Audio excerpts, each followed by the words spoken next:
Valsad ચીપવાડ underpass 15 દિવસ માટે બંધ થતા વાહન ચાલકોની મુશ્કેલીમાં વધારો।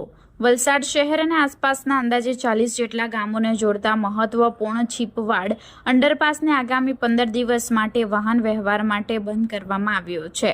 ચીપવાડ અંડરપાસની દિવાલના મેન્ટેનન્સ અને જરૂરી સમારકામની કામગીરી હાથ ધરવામાં આવનાર હોવાથી આ માર્ગને વાહન વ્યવહાર માટે બંધ કરવાનો નિર્ણય લેવામાં આવ્યો છે। ચીપવાડ અંડરપાસ વલસાડ શહેર સાથે આસપાસના અનેક ગામોને જોડતો મહત્વપૂર્ણ માર્ગ હોવાથી દરરોજ મોટી સંખ્યામાં વાહનોની અવરજવર રહે છે। અંડરપાસ બંધ થતા સ્થાનિક વાહન ચાલકો તેમજ રોજિંદા કામકાજ માટે શહેરમાં આવતા લોકોની મુશ્કેલીમાં વધારો થવાની શક્યતા છે। મેન્ટેનન્સની કામગીરી દરમિયાન અંડરપાસમાંથી કોઈ વાહન પસાર ન થાય અને કામગીરી સુરક્ષિત રીતે પૂર્ણ થઈ શકે તે માટે માર્ગ બંધ રાખવામાં આવ્યો છે। આ સમયગાળા દરમિયાન વાહન ચાલકોએ વૈકલ્પિક માર્ગનો ઉપયોગ કરવાની ફરજ પડશે।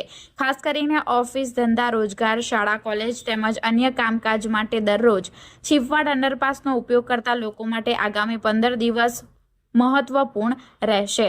હાલ તો ચીપવાડ અંડરપાસ બંધ થતા શહેર અને આસપાસના 40 જેટલા ગામોના વાહન ચાલકોને વૈકલ્પિક માર્ગનો સહારો લેવો પડશે।